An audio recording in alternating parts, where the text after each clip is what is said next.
Welcome everybody to this weekly call. CSIG call happens every Thursday, 10:30 a.m. US Eastern. I'd like to hand over to Chris O'Neill, who's going to tell us all about the CDLA, and he'll introduce himself as well. Over to you, Chris. Good morning.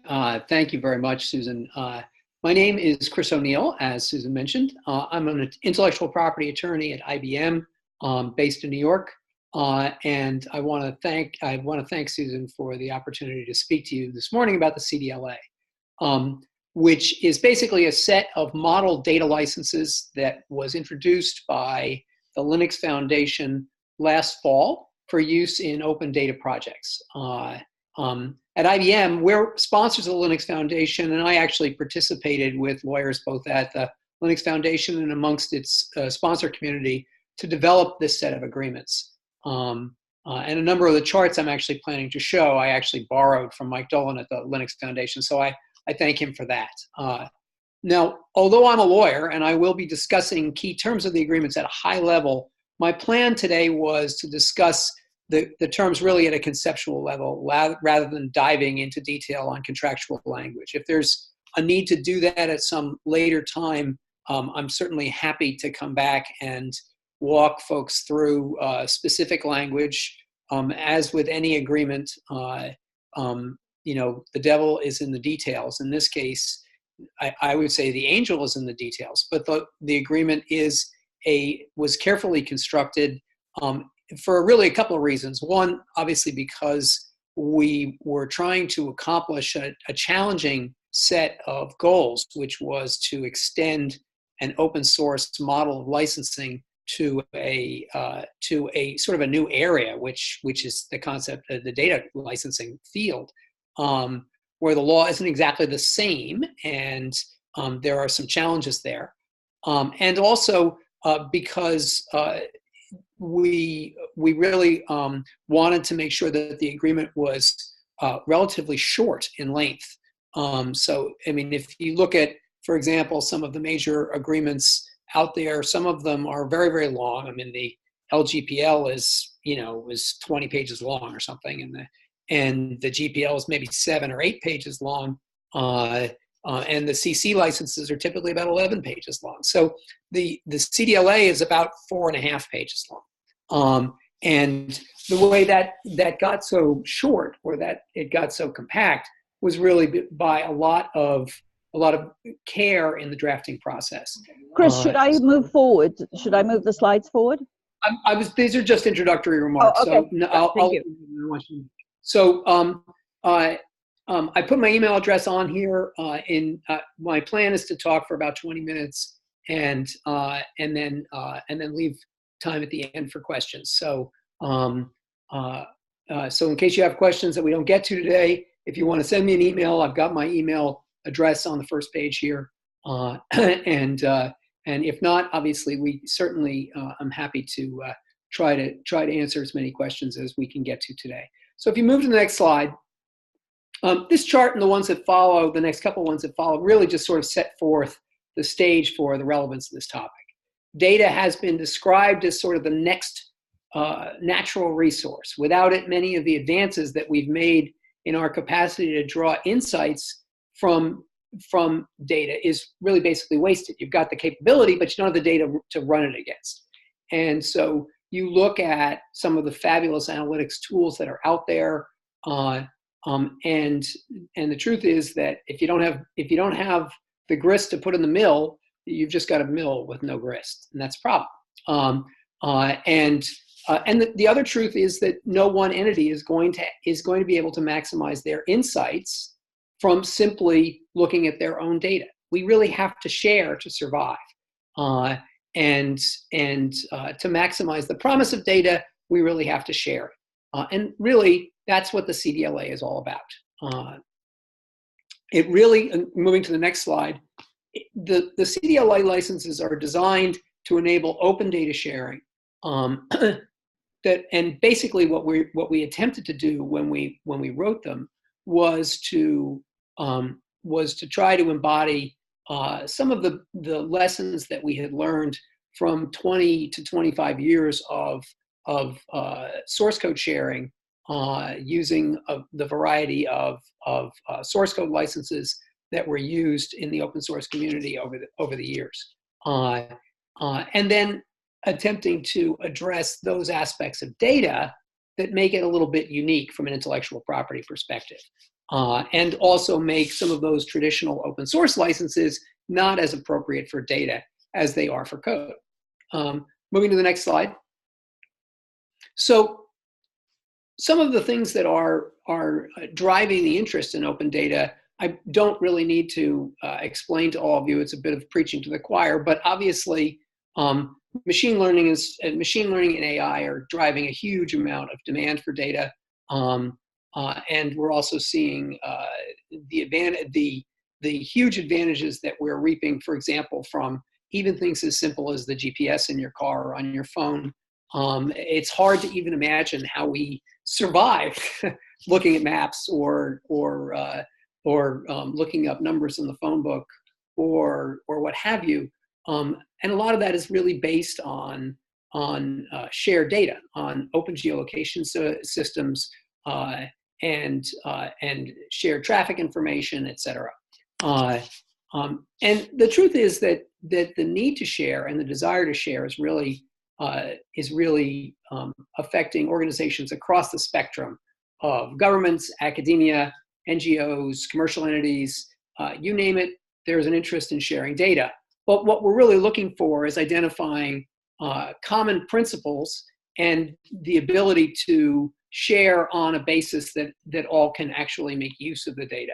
And that was a big part of what we were trying to do when we were drafting this. And so one of the things that we decided to do was to look to open source development as an ideal model for setting up a collaborative model for working on open data sets. And we are starting to see a growth in connected civil infrastructure, private systems, and certainly the most obvious one is auto GPSs, but there are many others as well. So moving to the next slide. So against that background, how does the CDLA really fit in? Well, so first of all, just to give you the basics, the Community Data License Agreement, CDLA stands for Community Data License Agreement, and it's really a family of agreements. There are two agreements. There's one that we call the sharing agreement and one that we call the permissive agreement. I'll get to the differences between those agreements in the next slide or two. These were both introduced and sponsored. They're both introduced and sponsored by the Linux Foundation. They were announced last October 23rd.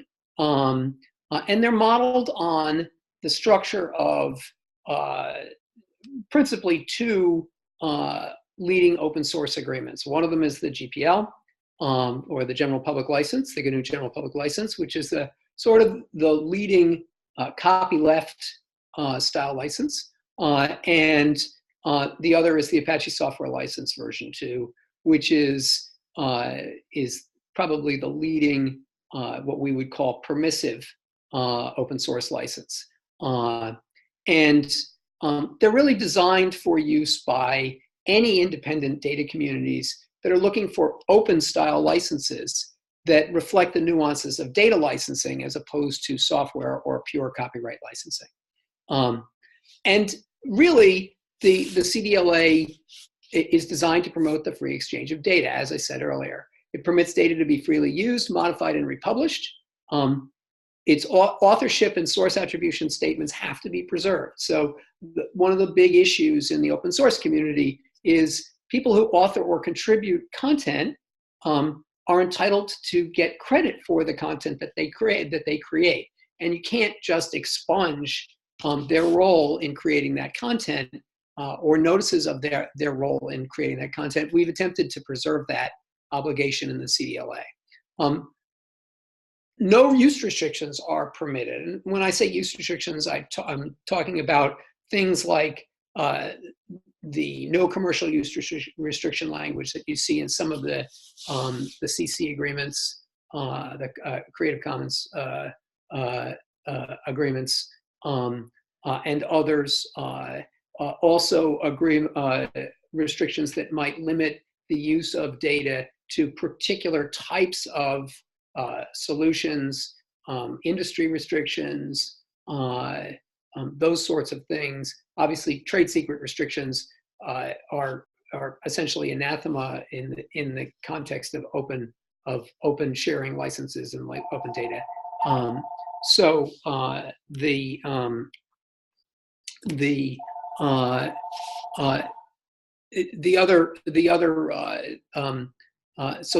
there are no restrictions permitted, and part of the reason for that is really designed to preserve the openness of the data and the rights of users to actually use the licenses that they get under the CDLA.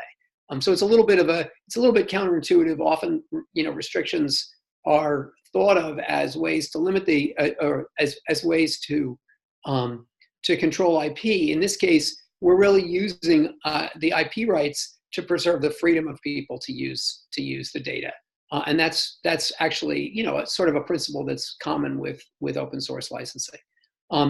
They do provide for broader license coverage than mere copyright. One of the issues that we see with the license frame landscape is that there are very few licenses that really address the insufficiency of copyright to cover the entirety of the data that might be licensed.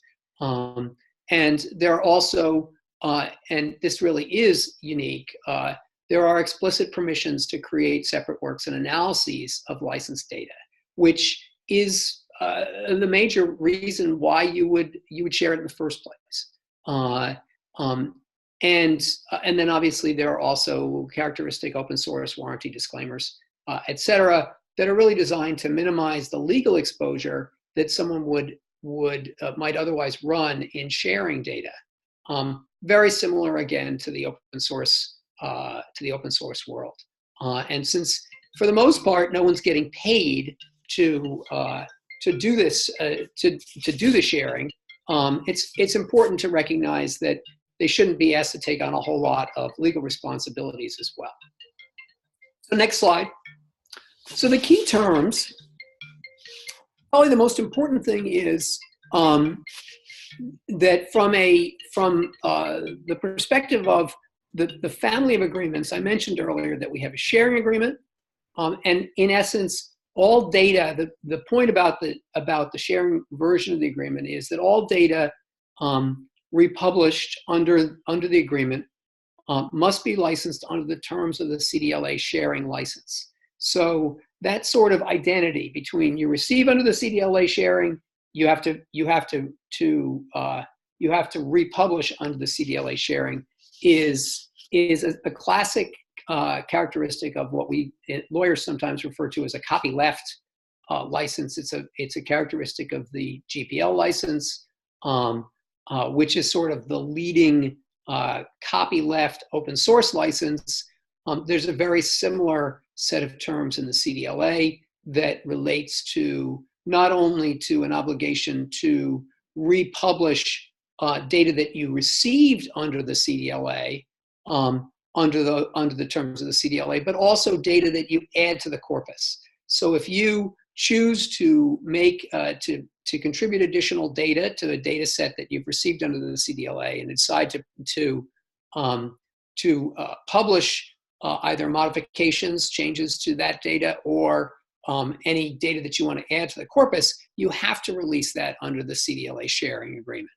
The permissive version of the agreement, which is really sort of takes as its model the Apache software license, is more lenient in terms of allowing you to take data that you got under the CDLA permissive license and republish it, if you choose to, under any terms that are not inconsistent with the terms of the CDLA permissive license, which in essence doesn't require you to release it under an open data agreement at all. You could, in fact, take that data that you got and release it under commercial terms if you chose. Both versions of the CDLA license provide for a clause that is, I believe, unique to the CDLA, which is the right to make computational use, and I'm using that term because that's the defined term in the agreement, make computational use of data. And this is a distinguishing characteristic of the CDLA.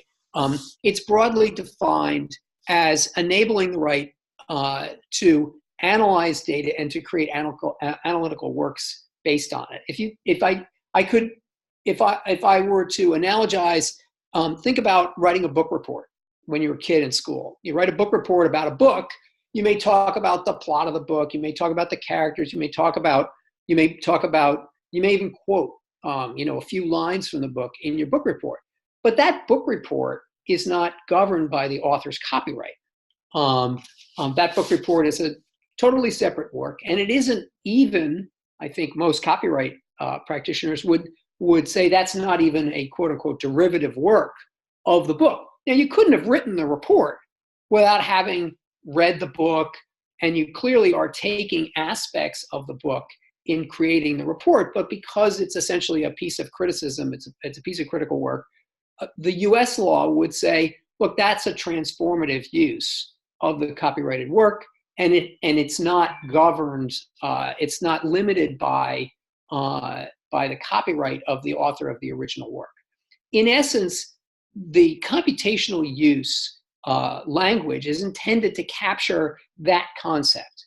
And the reason why is because analysis is key to the reason that data is, why it's constructive to share data in the first place.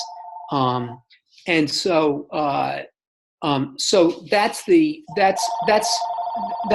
critical distinction between the CDLA and other licenses that are used for data.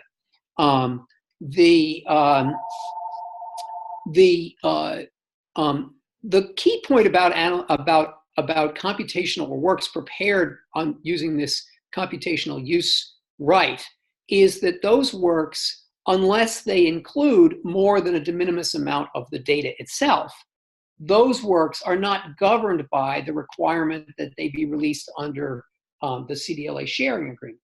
So if you've created it with shared data, you don't have an obligation to release your analytical work under the terms of the CDLA. You have a right to create and release that work under any license that you want, or not release it at all.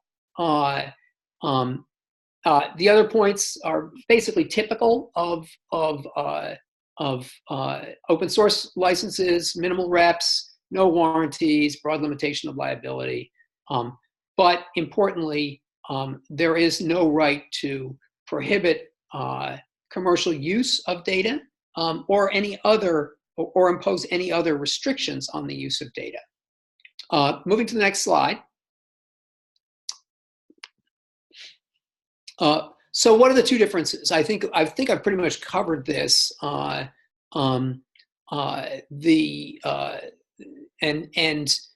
got, actually, if we move one further, so if we move to slide 8,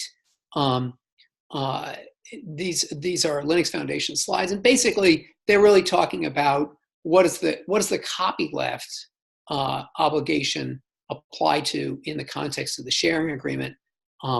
And it includes modifications to data, additions to data that you create, and you have to publish it. So if you decide to take data and keep it inside your enterprise and do your work on it or whatever and not publish it, you don't have to release anything.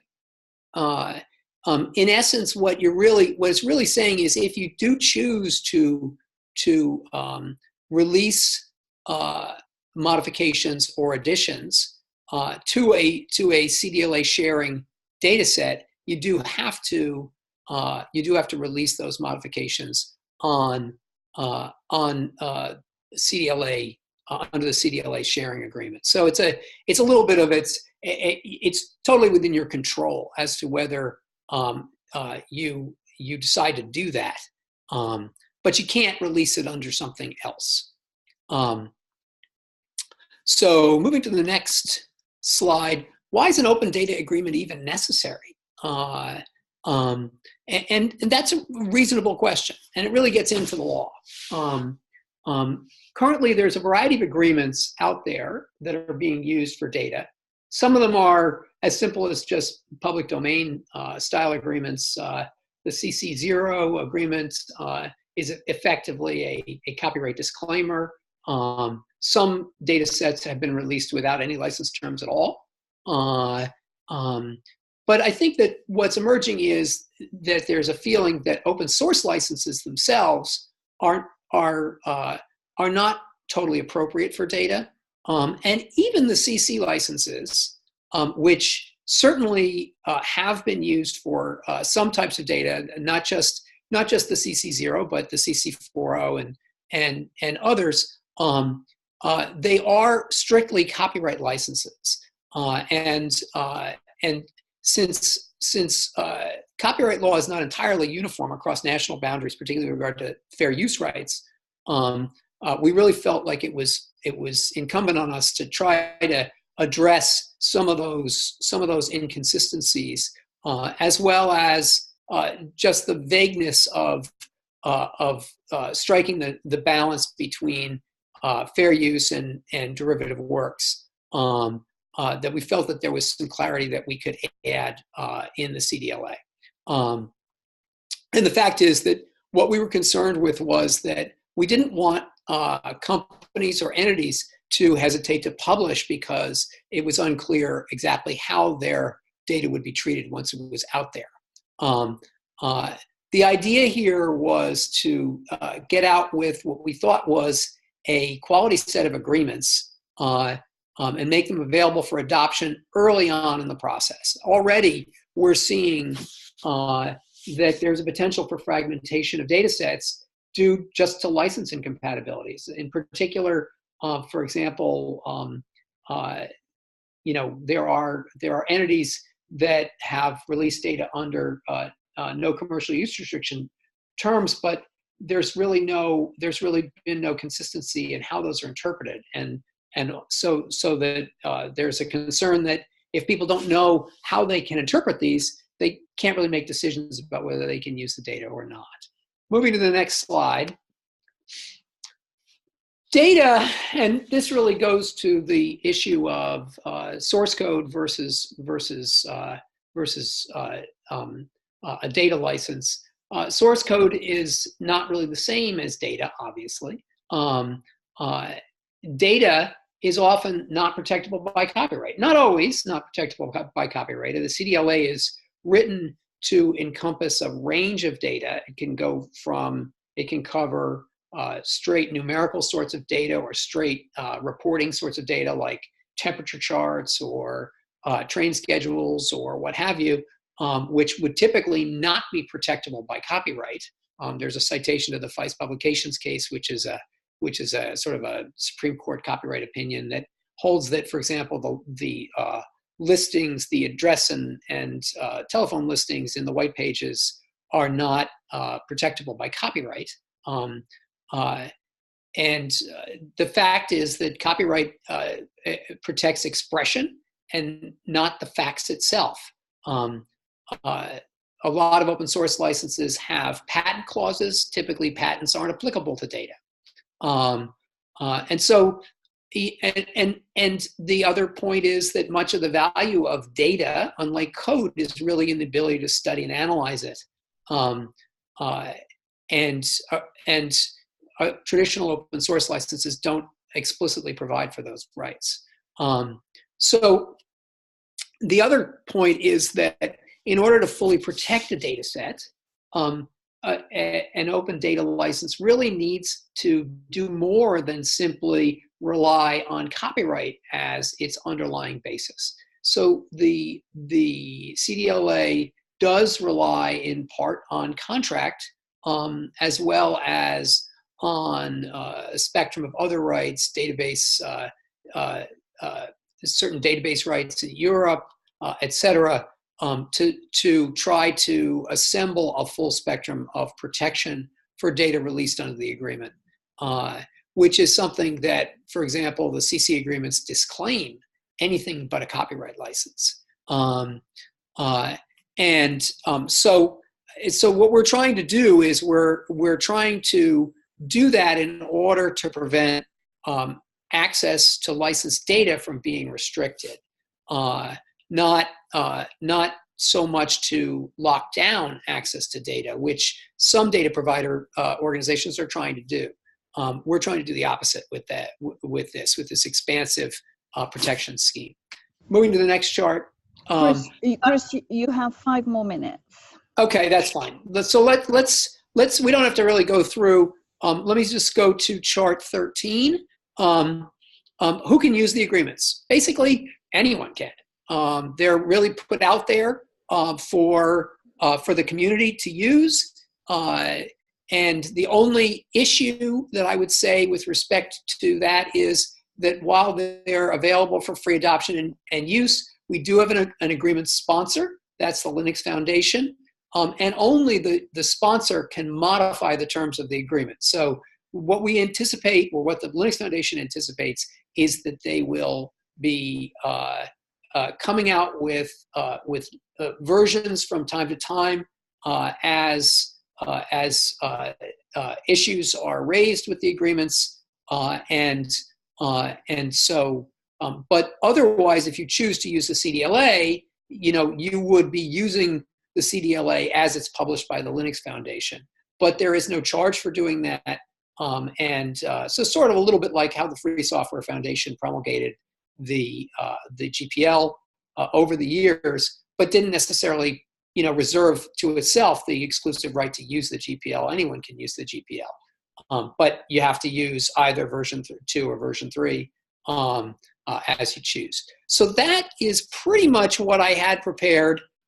Where you find the CDLA agreements, we do have a URL where they're available along with a set of FAQs. It's cdla.io, and we've got a few minutes for questions.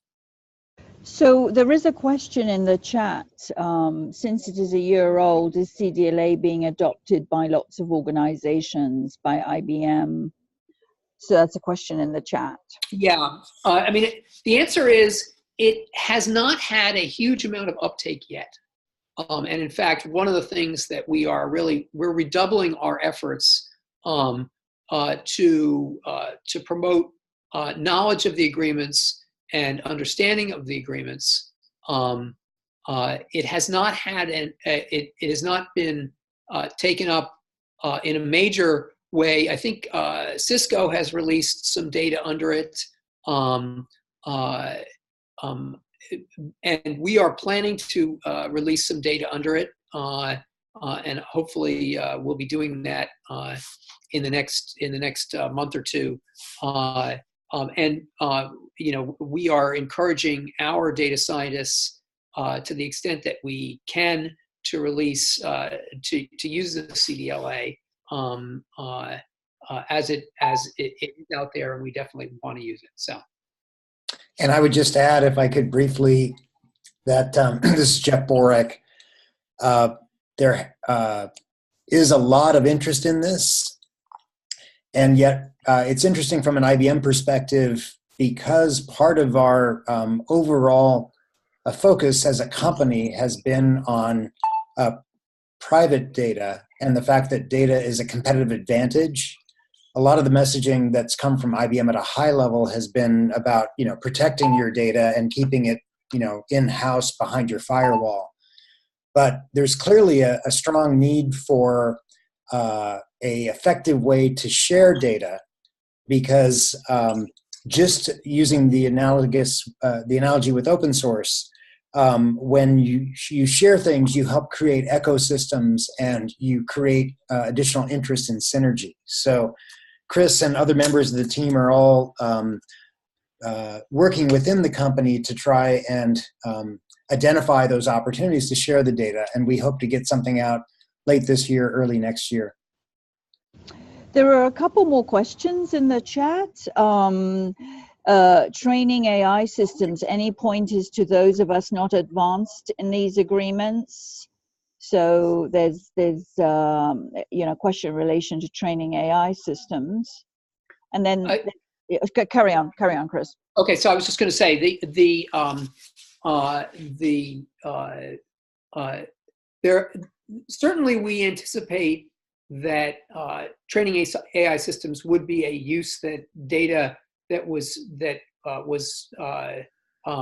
that was licensed under the CDLA would be used for. Depending on how that training is conducted, if it's purely internal, it should be completely permissible. If for some reason you wanted to release training data that you had developed or that you had developed using data that you may have gotten under the CDLA, if you got that data under the CDLA and you decided to release that data and it was gotten under the CDLA sharing, you would have the obligation to release any modifications or additions you chose to add to that data under the terms of the CDLA sharing. But certainly if your training is purely internal, you would be able to do that without having a publication obligation. Another question associated with addressing issues of data privacy and, yes. For example, GDPR. Does the CDLA touch on that, or does it? It touches on it. It touches on it in one respect. There is a representation that that each person that makes a contribution under the CDLA makes, that they have not accepted or added any privacy related rights that they don't have the right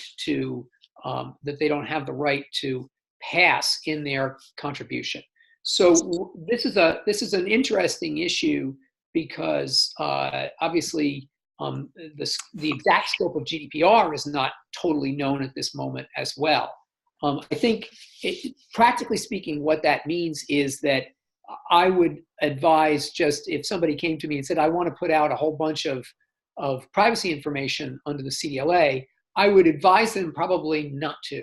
And in part because we just don't know where the GDPR is going to go from an ultimate interpretation perspective. And once you put something out under an open source license or an open data license, you can't really pull it back. So my advice, at least, is, at least in the short term, that we probably should be concerned about releasing privacy sensitive data to open data under any license. But the CDLA doesn't. The CDLA does have a specific representation that's imposed on anyone who chooses to contribute data under it, that they have not themselves assumed any privacy obligations with respect to their contribution that they cannot pass along under the terms of the agreement. So if, for example, I wanted to put my own personal information out under the CDLA, I guess I could. But I wouldn't be able to do it with anybody else's if I was relying on their consent, for example, because they could pull their consent, and if they pull their consent, I can't pull it back. So I would say to anybody thinking about doing that, don't use an open data agreement to do it. So that would be where I would go with that. I think Scott wants to ask a question. Hi, thank you, Chris. This is great and very timely and topical.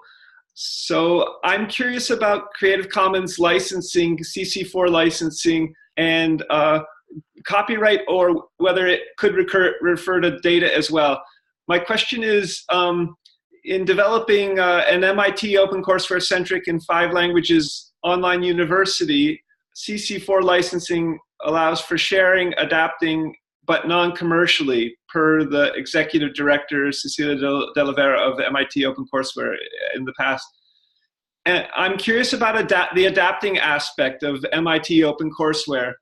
If we were to add it to a database and engage it with machine learning, would that make the MIT OpenCourseWare data rather than copyright? And would somehow a CDLA license be more applicable? Or can you talk a little bit about the difference between CDLA and MIT and CC4 licensing with regard to data and adaptation? Well, I think that there's a couple of things. The CC4 with the non-commercial use restriction is would be incompatible with CDLA to begin with, because the CDLA doesn't allow you to license with a use restriction. So the other issue with the CC4 with a non-commercial use restriction is that CC doesn't actually define what that non-commercial use restriction really means. It basically leaves it up to whoever is licensing information. Maybe it's data, maybe it's code, under the license. So because of that, it becomes a very difficult problem to work with non-commercial use restrictions, because it's very difficult to figure out, especially if you have multiple data contributors. It would be very difficult to figure out, okay, which one, what does this one think it means? What does that one think it means? It becomes very difficult to take data under a non-commercial use restriction. And frankly, I would say that in effect, the non-commercial use restriction really makes that data not portable to a CDLA context. The other thing about the CC4 agreement is the CC4 agreement, certainly the CC4 sharing agreement, requires that it be relicensed, that whatever is licensed under CC4 stays under CC4.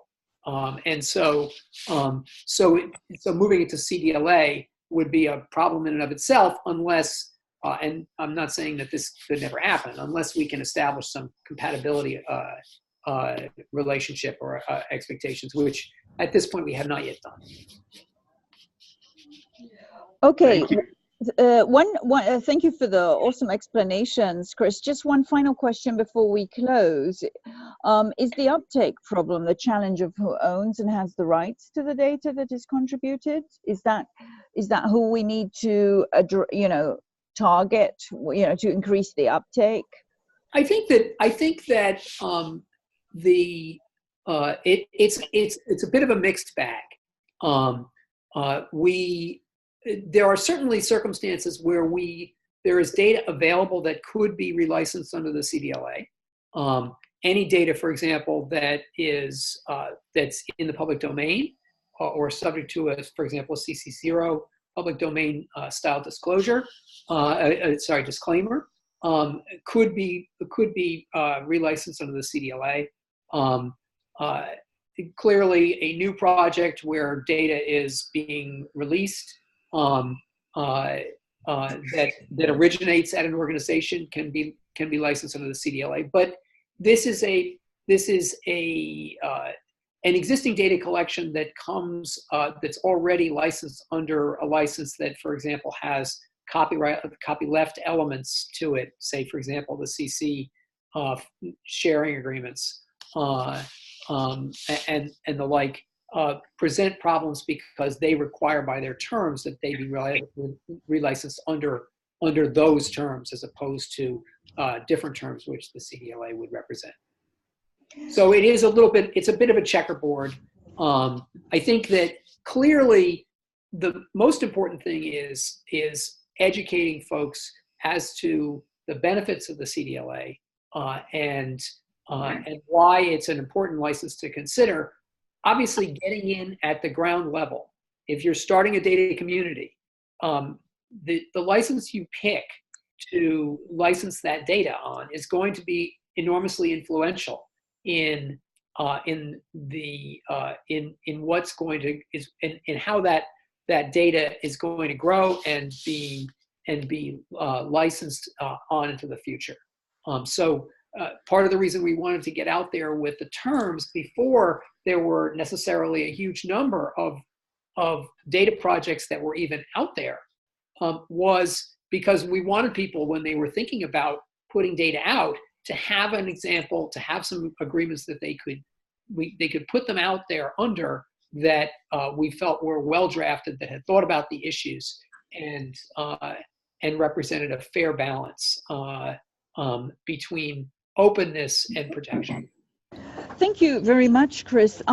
Jeff or Chris, could you put in the chat the link to the CDLA license? It can be found easily if you just Google Linux Foundation CDLA. But if someone can put that in the chat, and I think now if everybody could thank Chris in the chat for his great talk, and I'll close the call in a minute or two.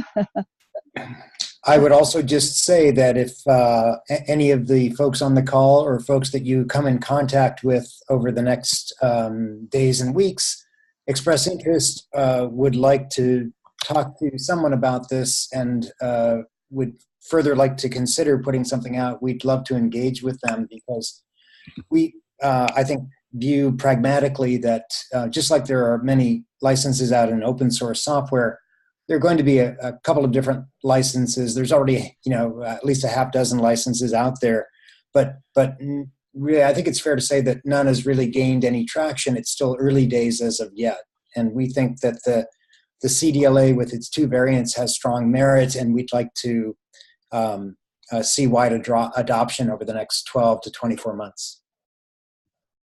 Thank you very much. And Angelina, you can give me your email address in the chat if you want to connect with. Oh, okay, you gave it to everyone. I was going to ask you to give it just to me. Thank you, Angelina. Okay, all right, everybody. Thank you so much, and thank you, Chris, for the awesome call. And I'll stop recording now, and the recording will be available in the next day or so. Thank you. Thanks very much. Thank you.